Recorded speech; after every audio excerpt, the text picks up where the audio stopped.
In the end, the public cares about two things: housing and jobs. My house, my job. And if you want to do something in this country to give people better jobs and a better chance to keep their houses, the one thing that we can do that will work is not expensive for this country. It's not a big stimulus of trillions of dollars. It is immigration reform that will get the best and the brightest from around the world, those that are the hungriest and willing to work the hardest, to come here and create exactly what we need. Now, as the 2012 election begins to take shape, voters across the country, I think, are going to be looking for candidates with an economic plan that is economic plans that are achievable and not aspirational.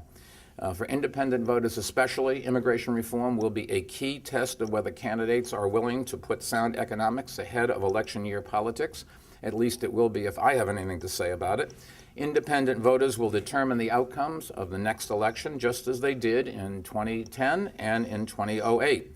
And while they don't hold all the same positions on any one issue, they overwhelmingly want leadership that is pragmatic, not polarizing. They want centralist solutions, not pandering to the special interests. And they want both sides to stop fighting on what they disagree on and start taking action on the areas where they do agree. And there are actually quite a few areas where they agree. If you think about it, leaders in both parties recognize that the current system is a drag on our economy. I thought it was encouraging that President Obama recently said that increasing opportunity for immigrants to come is a top priority. And likewise, I thought it was encouraging to see House Republicans put forward a plan for American job creators that includes more visas for the workers we need. And you'd be hard-pressed to find a single economist who thinks that the status quo is good for our economy. And voters understand all these things. A recent survey showed that 2/3 of Americans and 3/4 of business leaders recognize that immigrants play an important role in our economy. And that's why our Partnership for a New American Economy, which I co-founded last year with Rupert Murdoch, has attracted so many CEOs. And I have to tell you, recruiting new members is one of the easiest pitches I have ever made. And so with all this agreement, the real question you've got to be asking is, why can't Washington get anything done? Well, I think the answer is that we can get something done. And today I thought I'd outline 5 key areas where I believe bipartisan agreement largely exists in Congress and where action could be taken immediately and where the impact on our economy would be profound. First, we must stop providing a first-rate education in science and technology to foreign students and then force them to leave. Students come from around the world to study here. More than 40% of our engineering graduates are foreign-born. They lead groundbreaking research at the very frontiers of science, but then many are forced to leave when it becomes clear that a permanent visa will be difficult, if not impossible, to get.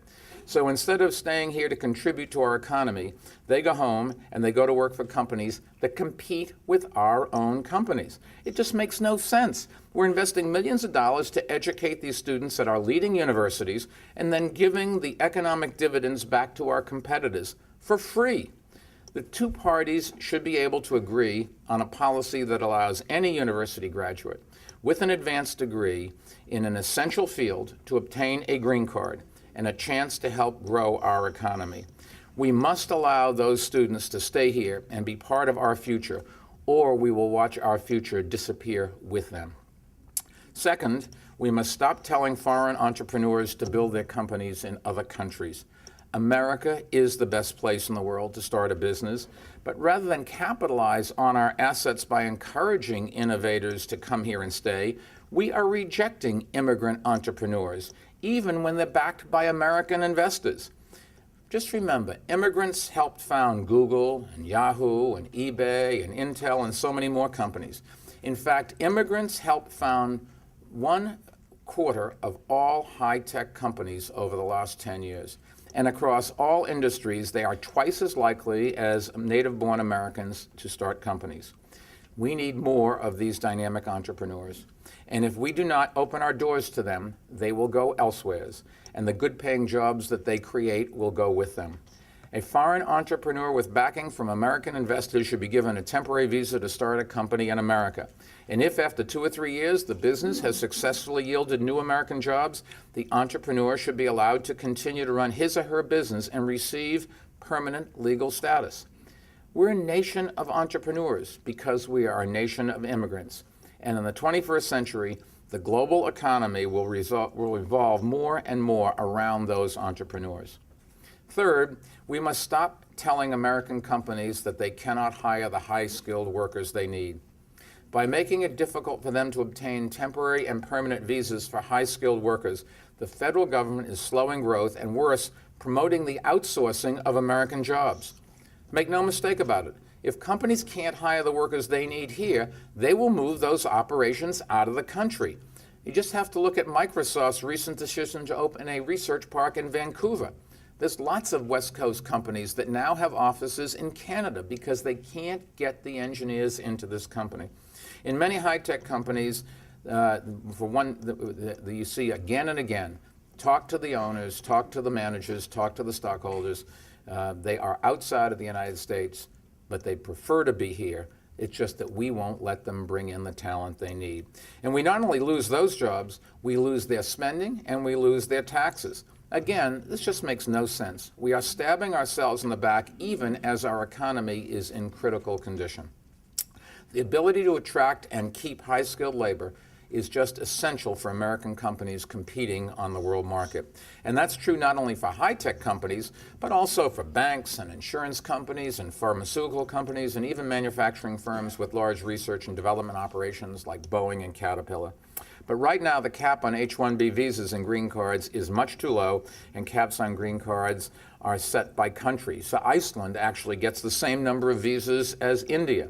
That may be fair to those two countries, but it's certainly not fair to American business and to Americans. We should end these arbitrary limits and end the cap on the high-skilled H-1B visas. Let the marketplace decide. It's basic free market economics, and both parties ought to be able to get behind it. Fourth, we must ensure that major industries such as agriculture and tourism that rely on those workers just starting up the economic ladder have access to foreign workers when they cannot fill the jobs with American workers. These employers want a legal workforce, but our current system just makes that extremely difficult.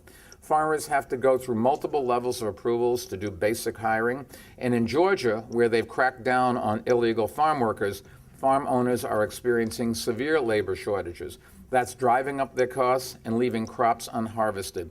At a time when food prices are rising, this is the last thing American consumers and farmers need.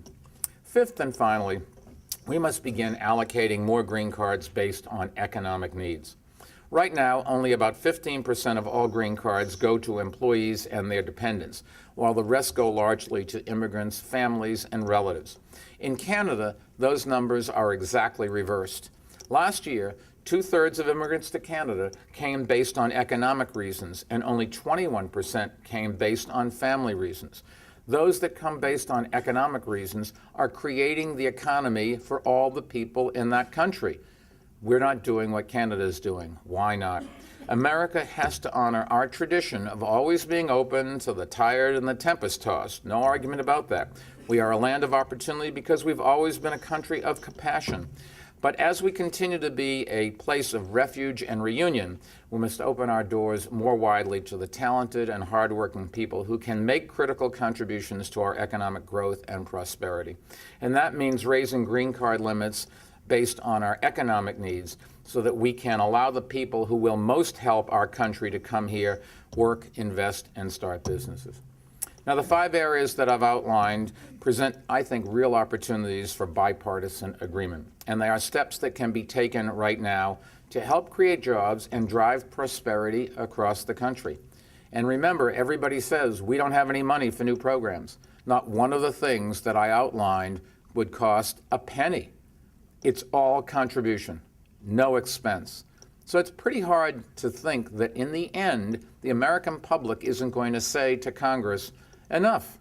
We've got to do something. I'm worried about my house. I'm worried about my job. And there's a solution that you can't say you can't afford, a solution that we know has worked in many other places, a solution that you could implement very quickly. Do it now. That means more green cards for university graduates, more visas for entrepreneurs, more visas for high-skilled workers, more visas for agricultural and other seasonal laborers, and more visas that are distributed based on economic needs.